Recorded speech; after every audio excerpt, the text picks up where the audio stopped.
So everyone welcome to my channel. म technical area मेरो च्यानलमा स्वागत गर्दछु।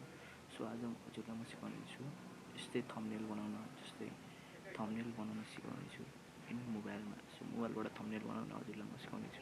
सो भिडियो लास्टसम्म हेर्नु होला अनि भिडियो राम्रो लाग्यो भने लाइक गरिदिनुहोस्। सो तपाईँलाई पिक्स आर्ट भन्ने एप डाउनलोड गर्नु होला एप स्टोरमा त प्ले स्टोरबाट, अनि पिक्स आर्टलाई ओपन गर्नु होला। ओपन गरेपछि हजुरको अगाडि यस्तो पेज खुल्नेछ। पेजमा खुलेपछि प्लस आइकनमा क्लिक गर्नुहोस् अनि तल गएर हजुर अब कुन ब्याकग्राउन्ड राख्नुहुन्छ कलर हो त्यो सिलेक्ट गर्नुहोस्। अनि गाइज स्टेप टु स्टेप हेर्नु होला अनि तपाईँ सिक्नुहुनेछ। सो भिडियो नकाटिकन हेर्नु होला। सो यहाँदेखि हाम्रो स्टार्ट हुन्छ भिडियो।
एप डाउनलोड गर्नुपर्ने हुन्छ। अर्को छ युट्युब स्टुडियो।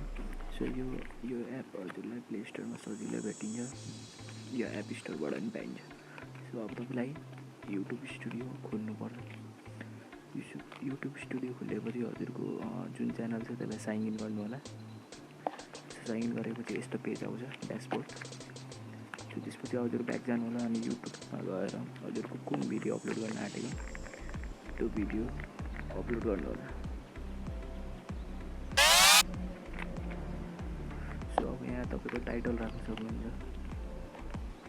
हजुरको टाइटल के छ भिडियो हो अनि पोस्ट गर्नु होला।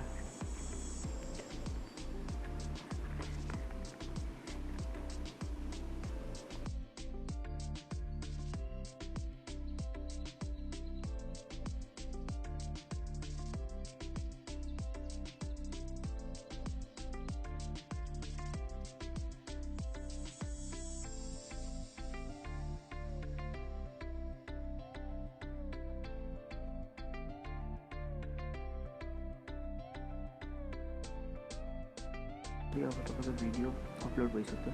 सो तपाईँलाई अब युट्युब स्टुडियोमा जानुपर्ने हुन्छ। सो यसलाई प्याक गरेर युट्युब स्टुडियो जानु होला। युट्युब स्टुडियोमा गएपछि हजुरको जुन अपलोड गरेको छ लेटेस्ट भिडियो, सो यसको माथि आउनेछ, त्यहाँ क्लिक गर्नु होला अनि यो पेन्सिलको आइकनमा क्लिक गरिदिनु होला। पेन्सिलको आइकनमा क्लिक गरी अनि फेरि पेन्सिलको आइकनमा त्यो साइडमा देख्न सक्नुहुन्छ। सो कस्टम थम्बनेलमा गएर हजुरको कुन हजुरले बनाएको थम्बनेल सेभ गर्नु होला। सिलेक्ट गरेर सेभ।